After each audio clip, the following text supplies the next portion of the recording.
What is up, my beloved Master Duel people? Here on the YouTube streets, we are down for another Challenger Cup. And this time around, actually, I made top 8 myself. First top of the season, let's go. My match wasn't particularly exciting, though. I lost in top 8 immediately. I lost 2-1, playing mostly Jubel. Last game also wasn't that great because we lost quite clearly to Labyrinth. So I thought we're just going to show you something different instead of just going over my own match. But maybe let me know in the comments if you next time want to see one of my matches that I played. If you want to see those in real time though, whenever I'm playing those Challenger Cups. And I'm basically doing that every single cup because I love the Challenger Cup competition.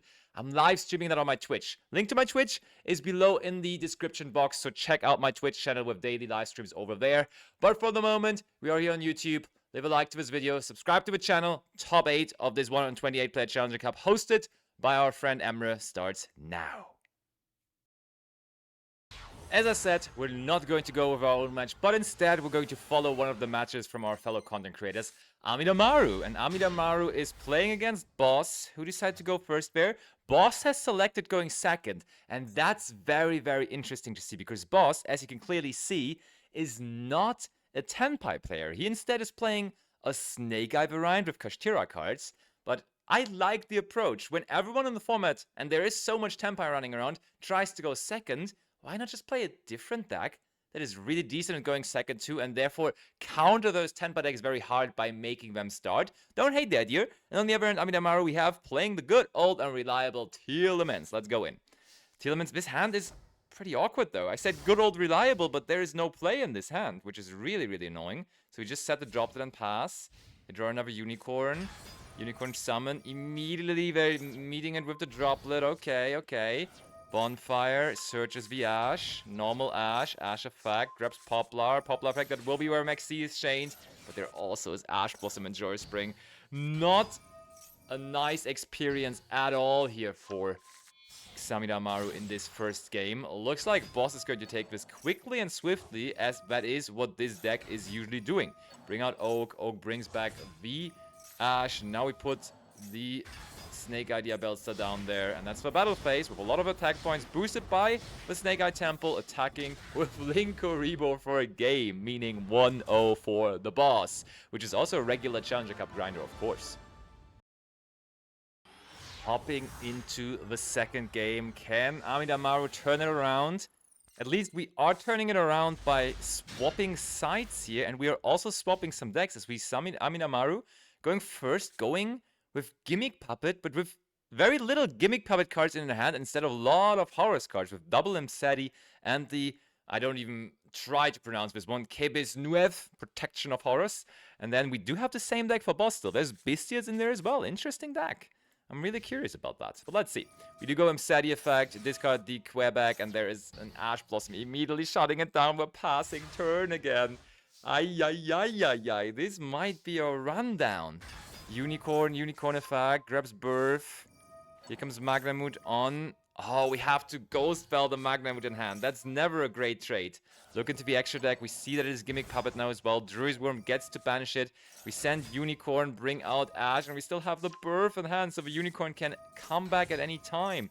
Poplar, Temple effect, puts the Snake Eye Diabellstar there. Kashtira Birth brings back Unicorn. That's game again. Quickest match maybe in the history of those Challenger Cup videos. 2-0 for the boss. Moving on into top 4. Just as easy as that. And I gotta admit, I am pretty curious about that go second Snake Eye variant. And therefore we are now in top 4, still going to go with the boss. And also with Joey Kuzan, who's meeting him. Side note, Joey Kuzan was the one that threw me out in top 8. So they were the one ending my run, but at least we got our first top cut appearance of the season. And we see Joey Kuzan. Wait, hold on. Yeah, Joey Kuzan has selected to go second.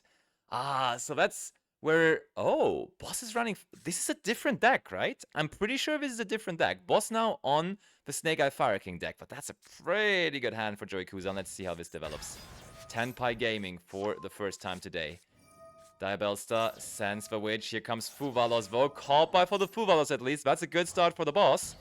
But let's see, because there is still Nibiru waiting. You see that number ticking up and up and up to make it 3 summons. Link Kuribo.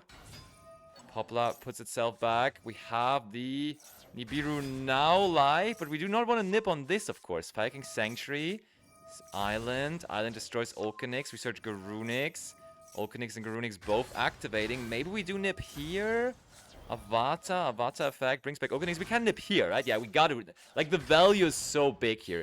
Yes, they do get back monsters with the Flamberge, but still, Tribute in 6 for nip is almost a no-brainer, I feel like. Okay, we get to go into Promethean Princess. Promethean Princess brings back Flamberge. It's way less now, though. It's way less impressive, way less scary. They were able to still do something. It's really not that great, though. Okay, Flamberge immediately getting negated by the Droplet because we can just easily discard the Fuva loss, the second Fuva loss that we drew for turn. Oh, God. Dora, search Genroku. Genroku effect. Here comes Pydra. Pydra makes Sangan summoning on the field. Summoning grabs Chandra. Tenpai shenanigans, just as Tenpai players do like it. Sangenpai, Biden Dragon. Ooh, I think we may have the chance to just go into Transcendent here in the main phase. Yep. We're ruling out all the eventualities. And Boss, of course, is a seasoned veteran, a seasoned player. He knows that this is game. He does not need Joey Kuzan to execute this. They both know, yeah, this is over. So Joey Kuzan takes down game number 1 here in top 4.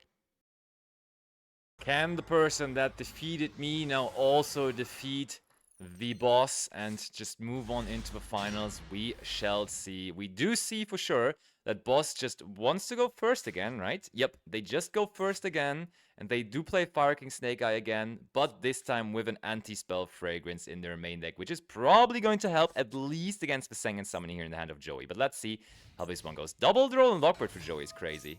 Okay, Imperm for the Snake Eye Ash. Alright, they have the bonfire anyways. But keep noting that there is... Okay, we go Fuvalos. We want to resolve Fuvalos and not Drone and Lockbird, because I think Joey just realized he needs more cards in hand to break this field. And we did see that he is running cards like Nibiru, so there is more cards, more good cards that he can draw into. And the Viking Snake Eye deck sometimes does have a rough time playing around Fuvalos, because that basically means they can't really go into the extra deck, but they can go into Fucho. They can make Kiki Nagachi Fucho, which is like the all-time classic anti-Tenpai card that the Fire King Snake Eye deck can just summon out like that. Okay, we go Garunix, bring back, and we destroy the other Garunix with it. Okay, we set a Kaiman, we set the field spell, Pydra attacks the Fucho, it does use its effect, not getting destroyed by battle, and back over to the boss it is. Original. Puts back Snake Eye Ash, grabs Oak. Probably where we drop the Drone Lockbird. Here comes Oak. Oak gets negated by Effect Veiler as well. We link all 3 of them off for Promethean Princess. Bestower of Flames. Garunix. Garunix destroys the Kirin. Kirin effect. Brings back Avata. We destroy the Kaiman. Very, very important. Attack over the Pydra. Just go for some solid damage, but not able to close the game out just yet.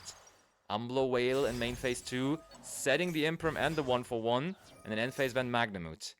Oh, okay, yeah. There is the Pydra in the graveyard, which we can add back. For a second, I was like, can we even resolve this? Because there is Droll and Lockbird active, but there is a Pydra in the graveyard, which we can add back, of course, because Magnamut can add back from the deck or from the graveyard as well. Okay, Sangen Summoning, let's go. Grabbing Genroku, discarding the Droll and Lockbird, Genroku effect. We do want to negate that right away, though, by destroying the Umblo Whale. Here comes Garunix. Garunix destroys Kirin. Kirin effect gets rid of the Sangen summoning normal summon Pydra, but we do have the infinite impermanence for it.